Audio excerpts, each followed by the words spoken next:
Student, twelfth geography में आपका lesson जनसंख्या वितरण घनत्व वृद्धि और संगठन चल रहा था। और पिछली वीडियो में हमने जनसंख्या के वितरण को प्रभावित करने वाले कारकों के बारे में चर्चा की थी कि जनसंख्या के वितरण को कौन कौन से कारक प्रभावित करते हैं। आज हम बात करेंगे जनसंख्या के घनत्व की। ठीक है, यानी कि जनसंख्या घनत्व कितना है। घनत्व आपको पता ही है, प्रति वर्ग किलोमीटर में रहने वाले लोगों की संख्या जनसंख्या घनत्व कहलाती है। ठीक है, तो चलिए देखते हैं जनसंख्या का घनत्व। जनसंख्या का घनत्व वह माप है जो किसी क्षेत्र की जनसंख्या व वहाँ के क्षेत्रफल के बीच अनुपातिक संबंध को व्यक्त करता है। ठीक है, ध्यान रखना क्या कह रहा है। जनसंख्या का घनत्व वह माप है, वह मापने का तरीका है जो किसी क्षेत्र की जनसंख्या व वहाँ के क्षेत्रफल के बीच, ध्यान रखना, कुल जनसंख्या और कुल क्षेत्रफल के बीच कौन सा अनुपातिक संबंध को व्यक्त करता है। ठीक है, यानी कि जनसंख्या और क्षेत्रफल के अनुपात को दर्शाता है। ठीक है, कि कितने क्षेत्रफल पर कितनी जनसंख्या रह रही है। तरीका आपको पता ही है गणितीय घनत्व निकालने का। ठीक है, कुल जनसंख्या डिवाइड बाय कुल क्षेत्रफल, वो क्या निकल आएगा उसका। ठीक है, तो वो मतलब जनसंख्या घनत्व निकल आता है। ठीक है, इसे प्रति इकाई क्षेत्रफल पर व्यक्तियों की संख्या द्वारा व्यक्त किया जाता है कि भाई एक वर्ग किलोमीटर पर या प्रति इकाई क्षेत्रफल पर कितने लोग रह रहे हैं, इसके द्वारा व्यक्त किया जाता है। अर्थात प्रति वर्ग किलोमीटर में रहने वाले लोगों की संख्या के द्वारा इसे व्यक्त किया जाता है। जनसंख्या घनत्व जनसंख्या का वितरण और जमाव ज्ञात करने का एक तरीका है। भी जनसंख्या किस प्रकार से वितरित है और कितना जमाव है जनसंख्या का किसी क्षेत्र पर, उसको ज्ञात करने का एक आसान तरीका है जनसंख्या घनत्व। ठीक है, इसका मुख्य लक्ष्य किसी क्षेत्र के संसाधनों पर जनसंख्या दबाव ज्ञात करना। इसका मुख्य उद्देश्य क्या है कि भाई किसी क्षेत्र पर संसाधन कितने हैं और उन पर जनसंख्या का दबाव कितना है, तो जनसंख्या के दबाव को जानना जरूरी है इसमें। ठीक है, तो इससे पता लग जाता है कि भाई क्षेत्र के संसाधनों पर, उस क्षेत्र के संसाधनों पर जनसंख्या का दबाव कितना है। इसके बाद है अंश या हर में परिमार्जन करके अनेक प्रकार के घनत्व विकसित किए जाते हैं। अंश और हर में, ठीक है, अंश और हर में परिवर्तन करके अनेक प्रकार के हम घनत्व विकसित निकाल लेते हैं। अंश और हर क्या होगा, ठीक है, ऊपर हम क्या लेते हैं, अंश में हम क्या लेते हैं, कुल जनसंख्या लेते हैं, और हर में क्या लेते हैं, हम कुल क्षेत्रफल लेते हैं। ठीक है, तो इन दोनों में परिवर्तन करके जितना हम परिवर्तन करेंगे उतने ही प्रकार के हम अलग अलग घनत्व निकाल सकते हैं। जैसे कि गणितीय घनत्व हो गया, ठीक है, इकाई घनत्व हो गया, कृषि घनत्व हो गया, आर्थिक घनत्व हो गया इत्यादि। ठीक है, अब इनके बारे में पढ़ेंगे क्या क्या होता है ये। सबसे पहले तो गणितीय घनत्व, जो कि सिंपल डेफिनेशन होती है जनसंख्या घनत्व की। ठीक है, देश की कुल जनसंख्या था उसके कुल क्षेत्र, किसी देश की कुल जनसंख्या था उसके कुल क्षेत्रफल के अनुपात को वहाँ की जनसंख्या का गणितीय घनत्व कहा जाता है ना। जो प्रति वर्ग किलोमीटर रहने वाले लोगों की संख्या है वो गणितीय घनत्व है इसका। ठीक है, यानी एक देश की कुल जनसंख्या और उसके कुल क्षेत्रफल के बीच कितना अनुपात है उसको हम क्या कहेंगे, जनसंख्या घनत्व। ज्ञात करने का तरीका मैंने आपको पहले बता दिया था, गणितीय घनत्व कैसे निकालते हैं, कुल जनसंख्या डिवाइड बाय कुल क्षेत्रफल। ठीक है, तो ये इसे ज्ञात करने का तरीका है। ठीक है, उदाहरण के लिए उदाहरण से दे रखा है, उदाहरण आप कोई भी ले सकते हो। इसने दिल्ली का एग्जाम्पल दिया है कि दिल्ली के 2011 में दिल्ली में 1483 वर्ग किलोमीटर क्षेत्र में 1,67,53,235 जनसंख्या निवास कर रही थी। ठीक है, तो हम 2011 का दिल्ली का जनसंख्या घनत्व अगर निकालेंगे तो ये देखिए इसने कुल पॉपुलेशन यहाँ दिखा दी और ये कुल क्षेत्रफल दिखा दिया। ठीक है, तो गणितीय घनत्व निकल आया 11,297 व्यक्ति प्रति वर्ग किलोमीटर। किसका है, तो दिल्ली का है। ठीक है, अगर आंकड़ों की सुविधा के कारण आप यहाँ ले करना चाहो तो, अगर उदाहरण देना चाहो तो सिंपली भी दे सकते हो कि मान लेते हैं किसी देश की जो जनसंख्या है वो 1000 है और उसका क्षेत्रफल क्या है, 100 है। ठीक है, तो जनसंख्या घनत्व कितना निकलेगा, गणितीय घनत्व कितना निकलेगा, 1000 डिवाइड बाय 100। ठीक है, 10 निकल आएगा। ठीक है, तो वो आपकी मर्जी है, आप कैसे भी कर सकते हो। ये एग्जाम्पल लेना चाहो ये ले सकते हो, या सिंपल में लेना चाहो सिंपल में ले सकते हो। ठीक है, वहीं अगर 2011 के भारतीय जनसंख्या घनत्व की बात करें तो 2011 में भारतीय जनसंख्या कितनी थी, 1,21 करोड़। ठीक है, और एरिया कितना है, 32,87,263 वर्ग किलोमीटर का। ठीक है, इसने गलत दे रखा है यहाँ पर। ठीक है, 31.7 दे रखा है तो 32.87 लाख आएगा। ठीक है, तो भारत का जो जनसंख्या घनत्व था वो कितना आएगा, 382, यानी 382 व्यक्ति प्रति वर्ग किलोमीटर, यानी एक वर्ग किलोमीटर में 382 लोग निवास कर रहे हैं। ठीक है, आगे देखिए, आंकड़ों की आसान उपलब्धता और विधि की सरलता के कारण गणितीय घनत्व को भूगोलविद और सामाजिक विज्ञानी सबसे अधिक प्रयोग करते हैं। देखिए, किसी भी देश की जनसंख्या के और उस देश के क्षेत्रफल के आंकड़े आसानी से हमें मिल जाते हैं। ठीक है, इसलिए आंकड़ों की आसान उपलब्धता के कारण जितने भी भूगोलविद हैं और सामाजिक विज्ञानी हैं वो इस गणितीय घनत्व का सबसे ज़्यादा प्रयोग करते हैं। लेकिन ध्यान रखना, लेकिन यह एक अपरिष्कृत माप है, अपरिष्कृत शुद्ध माप नहीं है, ये अशुद्ध है। क्यों, क्यों भाई? क्योंकि इसमें सारा एरिया ले लिया है हमने, ठीक है। उसमें वो एरिया भी शामिल कर लिया, कुल क्षेत्रफल लिया है ना, इसमें वो क्षेत्रफल भी हमने शामिल कर लिया जो झीलों के अंतर्गत है, नदियों के अंतर्गत है, मरुस्थल के अंतर्गत है, दलदलीय क्षेत्र है, पर्वतीय क्षेत्र है, वनीय क्षेत्र है, उस सभी को हमने क्या मान लिया है? एक समान मान लिया है, ठीक है। अब वहाँ पर तो जनसंख्या रह ही नहीं रही, ठीक है, लेकिन हमने क्या किया? एक समान मान लिया उस क्षेत्र को, ठीक है। तो ये कह रहा है जनसंख्या की सघनता को मापने का यह एक संवेदनशील माप नहीं है, यानी कोई अच्छा माप नहीं है। इसका कारण यह है कि इस घनत्व का परिकलन करते समय देश या राज्य का कुल क्षेत्रफल ध्यान में रखा जाता है, यानी पूरा एरिया ध्यान में रखा जाता है, लेकिन एरिया तो बहुत सारे ऐसे भी हैं जहाँ पर लोग रह ही नहीं रहे, ठीक है। तो ये कह रहा है कि इसमें घनत्व का परिकलन करते समय देश या राज्य का कुल क्षेत्रफल ध्यान में रखा जाता है, लेकिन कुछ क्षेत्र ऐसे भी होते हैं जहाँ मनुष्य नहीं रह पाता, जैसे जलाशय हो गया, दुर्गम पर्वतीय क्षेत्र हो गए, दलदली भाग हो गया, या फिर जहाँ पर वन है वहाँ पर तो लोग रह ही नहीं रहे, ठीक है। तो गणना में ये सभी क्षेत्र आ जाते हैं, लेकिन काउंटिंग में हम क्या कर रहे हैं? सभी क्षेत्र ले रहे हैं, ठीक है। जबकि मनुष्य केवल उन चुने हुए क्षेत्रों में रहता है जो कि उत्पादक हो और प्राकृतिक संसाधनों में समृद्ध और अभिगम्य भी हो, यानी ट्रांसपोर्ट अच्छा हो, परिवहन के साधन अच्छे हो जहाँ पर। इसके बाद, ठीक है, तो ये तो था गणितीय घनत्व, ठीक है। गणितीय घनत्व हमने देखा किस तरह से हम इसको निकालते हैं, लेकिन हमने ये भी देखा कि एक परिष्कृत माप नहीं है, लेकिन सबसे ज़्यादा फिर भी प्रयोग किया जाता है। क्यों? क्योंकि इसमें आंकड़े आसानी से मिल जाते हैं हमें, ठीक है। इसके बाद दूसरा है कायिक या पोषक घनत्व, ठीक है। इसकी अभिव्यक्ति प्रति वर्ग किलोमीटर कृषि भूमि पर कुल जनसंख्या के अनुपात में की जाती है, कायिक या पोषक घनत्व, ठीक है। इसमें कौन सी किस्म कर रहे हैं हम? कुल जनसंख्या और कुल कृषि योग्य भूमि शामिल कर रहे हैं। तो कृषि भूमि पर कितनी जनसंख्या रह रही है, ठीक है, ध्यान रखना।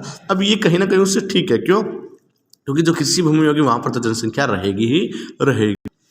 गणितीय घनत्व तो ठीक है, लेकिन परिष्कृत ये भी नहीं है, यानी पूरी ठीक तरीके की ये भी नहीं है, पूरी शुद्ध ये भी नहीं। क्यों? क्योंकि वो देखेंगे हम इसमें क्या क्या त्रुटियां हैं, ठीक है।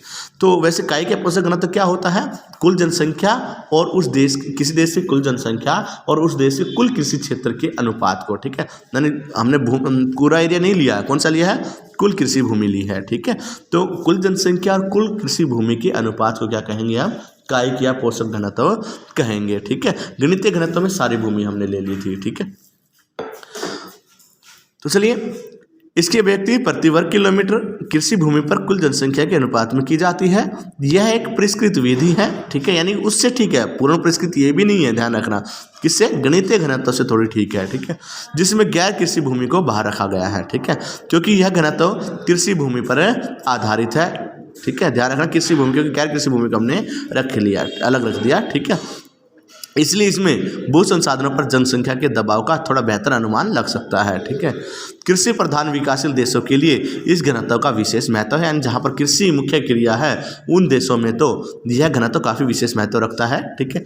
इस विधि में कमियां भी है। कमियां क्या है कि हाँ, कई बार समस्त गैर कृषि भूमि को अनुत्पादक मान लिया जाता है, ठीक है। तो कृषि भूमि को तो हम जनसंख्या रह रही है वो तो हमने ले ही ली, लेकिन जो गैर कृषि भूमि है, जिस पर नगर बसे हुए हैं, जिस पर परिवहन के साधन हैं, ठीक है, उनको हम क्या मान लेते हैं? अनुत्पादक मान लेते हैं। लेकिन ऐसा नहीं है, वहाँ पर इंडस्ट्री लगी हुई है तो वो उद्योगों में भी तो प्रोडक्शन हो रहा है, ठीक है। तो इसमें भी थोड़ी बहुत त्रुटियां है, क्या कि इसमें जो गैर कृषि भूमि हमने ली उसको अनुत्पादक मान लिया है, और दूसरा जो हमने कृषि भूमि ली है उसको एक समान उत्पादक मान लिया है, ठीक है। अब मान लो कृषि भूमि एक तो राजस्थान की है, एक पंजाब की है, ठीक है। अब बढ़िया कौन सी होगी? राजस्थान में तो प्रोडक्शन कम होगा, राजस्थान में प्रति हेक्टेयर या प्रति एकड़ मान लो गेहूं की उपज है वो मुश्किल से 10 या 15 क्विंटल निकल रही होगी। वहीं अगर पंजाब की भूमि की बात करें तो उसमें 20 से 25 क्विंटल गेहूं निकल रही है, ठीक है। तो इसमें हमने क्या कर लिया है, जितनी भी कृषि भूमि ली उसको एक समान उत्पादक मान लिया है, जबकि भूमि एक समान उत्पादक नहीं होती, ठीक है। तो कृषि घनत्व में भी कुछ त्रुटियां हैं, ठीक है। कायिक घनत्व में कायिक घनत्व में कुछ त्रुटियां है। इसके बाद है कृषि घनत्व, ठीक है। ये तो था कायिक घनत्व।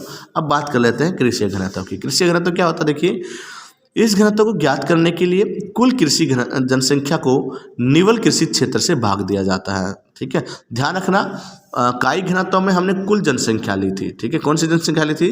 कुल जनसंख्या, और कृषि योग्य भूमि ली थी, ठीक है। क्षेत्र कौन सा लिया था? कृषि योग्य। लेकिन कृषि घनत्व में क्या करते हैं हम? जनसंख्या भी वही लेते हैं जो कृषि कार्यों में लगी हो, ठीक है, और एरिया भी जो ले रहे हैं वो कृषि भूमि वाला ले रहे हैं, ठीक है।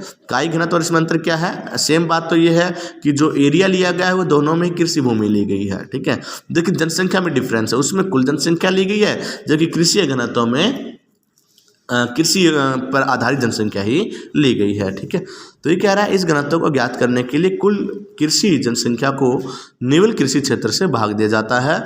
कृषि जनसंख्या में कृषक, कृषि मजदूर और उनके परिवार के सदस्यों को शामिल किया जाता है, बाकी को नहीं। ठीक है, कृषि घनत्व कैसे है निकाला गया है, देखिए ऐसे इस तरह से निकाल सकते हैं। ठीक है, कुल कृषि जनसंख्या, कृषि में लगी हुई जनसंख्या ले सकते हैं और शुद्ध बोया गया या निवल बोया गया क्षेत्र हम ले सकते हैं। तो जो ये निकाला गया है, ठीक है, ये भारत का निकाला गया है। ठीक है, भारत में इतनी कृषि जनसंख्या, कृषि में लगे हुए लोग इतने हैं, जिसमें इसने बता रखा है 23,40,88,181। ठीक है, ये कृषि जनसंख्या है। और जो कृषि एरिया है भारत का वो है 1,42,095 वर्ग किलोमीटर। ये निवल बोया गया क्षेत्र है भारत का। ठीक है, तो टोटल हमारा कितना बन गया प्रति व्यक्ति, ठीक है, तो 1687 व्यक्ति प्रति वर्ग किलोमीटर बन जाता है, जबकि गणितीय घनत्व कितना था 382। ठीक है, आगे देखिए, स्थानिक व सामयिक दोनों दृष्टियों से जनसंख्या के घनत्व में बढ़ने की प्रवृत्ति होती है। स्थान के हिसाब से देखा जाए और समय के हिसाब से देखा जाए तो जनसंख्या घनत्व में बढ़ने की प्रवृत्ति है। बढ़ने की प्रवृत्ति क्यों है भारत के अंदर? क्योंकि भारत की जनसंख्या बढ़ रही है। भारत में जन्म दर ज़्यादा है और मृत्यु दर कम है, इसलिए जनसंख्या बढ़ रही है। अब जनसंख्या तो बढ़ रही है लेकिन एरिया तो नहीं बढ़ रहा ना। अब एरिया तो रबड़ तो है नहीं कि एरिया को बढ़ा देंगे, क्षेत्रफल तो उतना ही है। जनसंख्या बढ़ रही है, जनसंख्या बढ़ेगी, एरिया वहीं रहेगा, तो जनसंख्या घनत्व भी क्या होता जाएगा, बढ़ता जाएगा। ठीक है, तो समय और स्थान दोनों ही की दृष्टियों में जनसंख्या घनत्व में बढ़ने की प्रवृत्ति है, क्योंकि क्षेत्रफल तो सदैव क्या रहता है, स्थिर रहता है, परंतु जनसंख्या निरंतर बढ़ती रहती है। ठीक है, चित्र 1.3 से स्पष्ट है कि भारत में जनसंख्या का घनत्व 1911 में, ठीक है, इस चित्र दे रखा हुआ कहीं आपको वो दिखाएंगे हम। ठीक है, तो उसमें क्या है कि भारत का अगर जनसंख्या घनत्व देखा जाए तो 1911 में 82 व्यक्ति प्रति वर्ग किलोमीटर था। 2011 में बढ़कर कितना हो गया 382, 382 व्यक्ति प्रति वर्ग किलोमीटर हो गया। इस प्रकार विगत एक शताब्दी यानी पिछले बीते 100 वर्षों में 300 व्यक्ति प्रति वर्ग किलोमीटर की वृद्धि हुई है। ठीक है, तो जनसंख्या बढ़ी है, ज़्यादा बढ़ी है, तभी तो जनसंख्या घनत्व बढ़ रहा है। ठीक है, ये देखिए टेबल में दे भी रखा है इन्होंने, चित्र 1.3 में दिख रहा होगा आपको। ठीक है, 1911 में 82 व्यक्ति प्रति वर्ग किलोमीटर था, 1921 में 81 हो गया। क्यों? क्योंकि जनसंख्या बढ़ने की बजाय थोड़ी घटी थी। रीजन क्या था? रीजन हमने देखा था कि 1918 या 17 के आसपास महामारी फैलती है और इसके अलावा प्रथम विश्व युद्ध भी होता है, भूखमरी की समस्याएं आती है, तब थोड़ी बहुत जनसंख्या घटी थी। ठीक है, उसके बाद 1931 में 90 हो गया। ठीक है, 1941 में 103 व्यक्ति प्रति वर्ग किलोमीटर हो गया। 1981 में हमारा 117 व्यक्ति प्रति वर्ग किलोमीटर हो गया। हमें 3 आंकड़े ध्यान रखने हैं। ठीक है, ये इंपॉर्टेंट रहते हैं। 1911 का जो कि 82 व्यक्ति प्रति वर्ग किलोमीटर है, 1951 का जो कि 117 व्यक्ति प्रति वर्ग किलोमीटर है, और 2001 में भी देख लो आप। ठीक है, 2001 का भी ध्यान रखना, कई बार 2001 का ही पूछ लेता है। तो 324 व्यक्ति प्रति वर्ग किलोमीटर था और 2011 में कितना है 382 यानी कि 382 व्यक्ति प्रति वर्ग किलोमीटर है। ठीक है, तो ये जनसंख्या घनत्व दिखाया गया है और निरंतर समय के अनुसार आप देखिए जनसंख्या घनत्व में क्या हो रही है, लगातार बढ़ोतरी हो रही है। ठीक है, रीजन क्या है? क्योंकि भारत की भूमि तो स्थिर है और जनसंख्या बढ़ती जा रही है, यही कारण है कि जनसंख्या घनत्व भी बढ़ रहा है। ठीक है, अभी इस बॉक्स में देख लेते हैं। बॉक्स है ये नीचे लास्ट में क्या है, ये देखिए, जनसंख्या घनत्व और जनसंख्या वितरण के अध्ययन का महत्व। ये देखिए, जनसंख्या के घनत्व या जनसंख्या के वितरण का जो हम अध्ययन कर रहे हैं, इसका महत्व क्या है, क्यों हम कर रहे हैं ये। ठीक है, देखिए, भारत एक विकासशील देश है जो कि जनांकीय संक्रमण के विस्फोटक दौर से गुजरा। जनांकीय संक्रमण का अर्थ होता है जनसंख्या वृद्धि के विस्फोटक दौर से गुजर रहा है। विस्फोटक का अर्थ होता है कि तेज गति से भारत की जनसंख्या बढ़ रही है। यहाँ पर जन्म दर अधिक है और मृत्यु दर कम है। देश में नई आर्थिक नीति के लागू होने से रोजगार के अवसरों में क्षेत्रीय पुनर्वितरण की प्रवृत्ति चल रही है। अब नई आर्थिक नीति से क्या हुआ है कि रोजगार के अवसरों में क्षेत्रीय पुनर्वितरण की प्रवृत्ति चल रही है। ठीक है, कि भाई जो उद्योग आ रहे हैं नई नई आर्थिक नीति के अकॉर्डिंग, तो हम कोशिश कर रहे हैं कि उद्योग उन इलाकों में लगाए जहां पर पहले कमी हो। ठीक है, तो क्षेत्रीय पुनर्वितरण की प्रवृत्ति चल रही है। इसी कारण जनसंख्या घनत्व और वितरण का प्रारूप भी गुणात्मक ढंग से अब क्या हो रहा है, प्रवर्तित हो रहा है। ठीक है, जहाँ पर नई आर्थिक नीति का प्रभाव अधिक है वहाँ पर जनसंख्या अधिक आकर्षित हो रही है, वहाँ पर जनसंख्या घनत्व बढ़ रहा है। ठीक है, अतः देश के योजनाबद्ध विकास के लिए जनसंख्या के वितरण और घनत्व का समुचित अध्ययन करना बहुत जरूरी है। ठीक है, अभी एक बॉक्स हो गया है पीछे, ये और देख लेते हैं। ठीक है, ये है क्या भारत में जनाधिक्य है? जनाधिक्य का अर्थ समझते हो कि जनसंख्या अधिक है